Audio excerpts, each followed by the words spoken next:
So I've been thinking lately about, I have these desires. How long do I need to focus on them? As long as they are giving you pleasure, and only then. If you're talking about the absence of them, you could focus on them forever and never accomplish them. But if you are really focusing on the desire, then the question and the way you meant it doesn't jive, because if there's a desire that you are in alignment with, then you are passionately following the trail of the evolution of your desire. But when you say, how long do I have to focus on a desire, that means you're not focused on the desire. You're focused upon the what is that doesn't contain it. And we don't have a timetable for that, because forever is a really long time. Because as long as you're focused in opposition to it, it's slow going. So I had this mental image that if I somehow didn't keep focused on it or revisiting it, it would like get to the bottom of the desire. That's a misunderstanding that humans have all the time, because you are accustomed, as in our first conversation today, to making things happen, to motivating things into happening, to demanding things happen, to be determined that things are going to happen.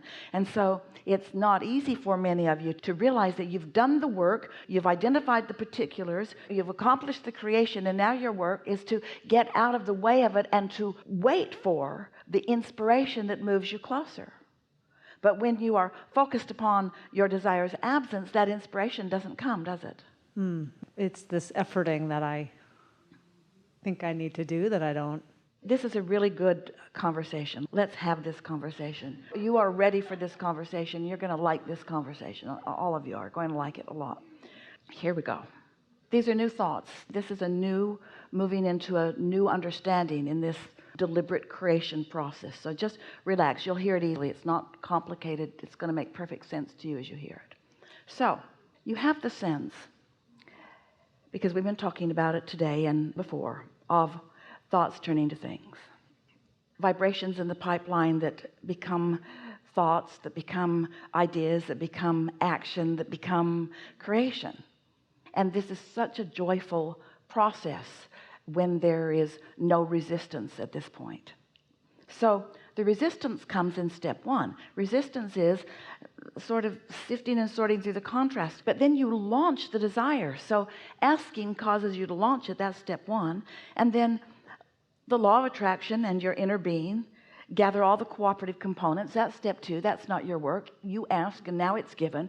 And now your work is to get into the receiving mode and then to experience the deliciousness of the unfolding of what you are creating.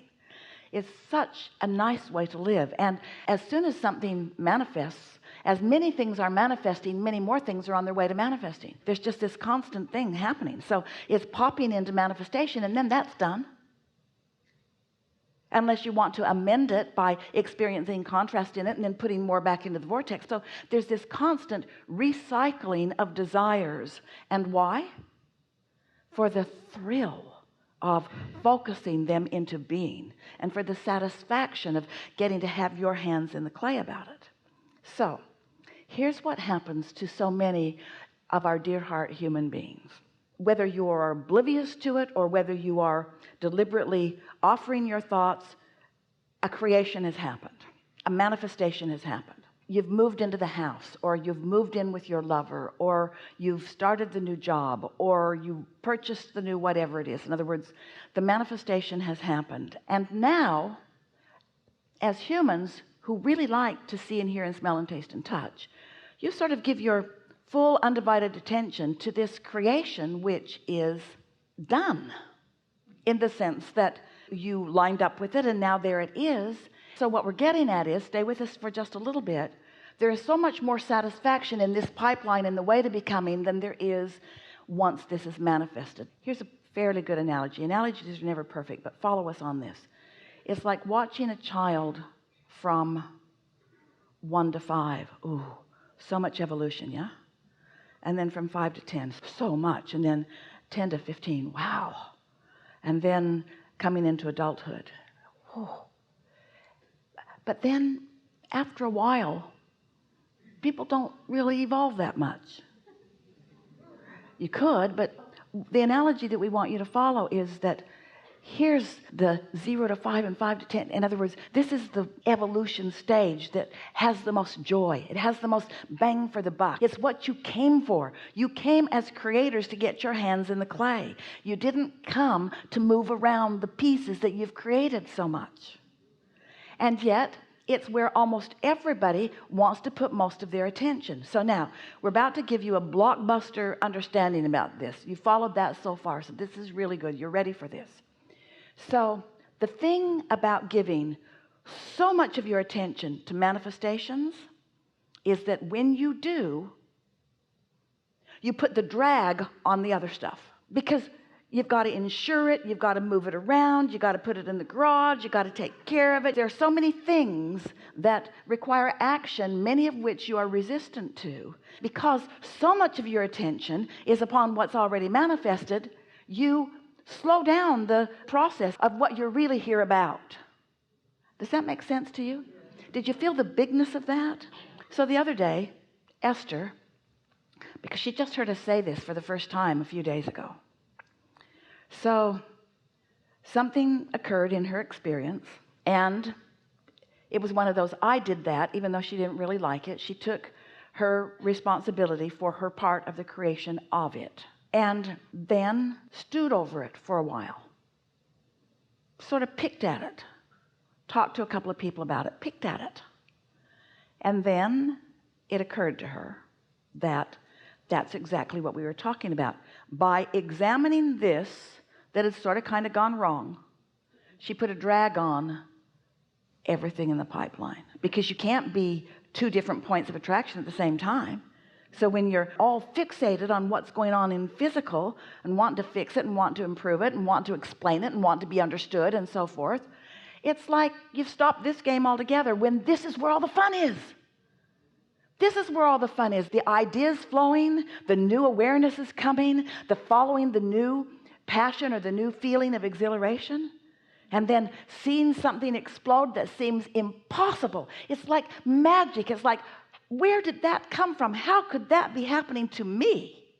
How could that be happening to me? Well, that's the way you're meant to live your life. And if you will stop examining all of the manifestations, we love you so much, but you take your stuff and your relationships and you catalog them and you pigeonhole them and you evaluate them and you discuss them, and that's not where the juice is. That's not where the fun of life is. That's evidence of manifestation. And so what we're saying to you is, you are about the creating, not about the creation. Because life is creating. Creation is sort of done. Now, in fairness, no creation is ever complete, because when there's contrast in it, you're giving birth to new. But you got to get off of it and go with the new, because a relationship can continue to evolve. It can continue to be and be and be. It can blossom and be more and more and more. It can be everything that it produces within you the desire for it to be. If this time-space reality has the wherewithal to create a desire within you, this time-space reality has the wherewithal to produce it. So if a manifestation has the wherewithal to produce a new desire within you, that manifestation has the wherewithal to produce the improvement too. We are not saying don't focus on the things you've got. We just want you to understand the process. So it's the way you feel. Do you feel alive, or do you feel tired? Do you feel energized, or do you feel lethargic? Do you feel happy, or do you feel pensive? Do you feel eager, or do you feel guarded? Do you feel happy, or do you feel annoyed? Do you want to compliment, or do you want to criticize? In other words, that's how you know what you've got going on in this pipeline. Have we convinced you that this pipeline between your vortex and your manifestation is where you want to be? That's the creative sweet spot, you see. So I guess the thing I'm thinking about is it a balance of appreciating what you... Well, of course, if you're appreciating something, you're still adding momentum to it. That's what the word appreciation means. Adding more unto. Ooh, that's worth thinking about. This might be a new game to play with yourself. I really depreciate you. Depreciate? Depreciate? Well, we're just messing with you, but I really depreciate you, as I noticed that you didn't perform in the way that I needed you to. So I really depreciate you. Yeah. And in the process, I've disconnected myself from all of this too. And I'm blaming you. Because if you were appreciatable, I'd be appreciating. You need to shape up. Because if I were appreciating you, then my valve would be open, my flow would be happening, my juices would be flowing, and insights would be coming, and passion would be mine. But see what we're getting at? So everything is perceptual, isn't it? So the balance that you said, is it balance? Yes. It's the balance of looking for what feels the best right where I am. And you can't just cease to be in a moment. Sometimes you want to be. Take me. But you can. There's always looking for something that feels better. And then, the renewal that sleeping will give you, and the new day that appreciation and meditation can bring you. Yeah.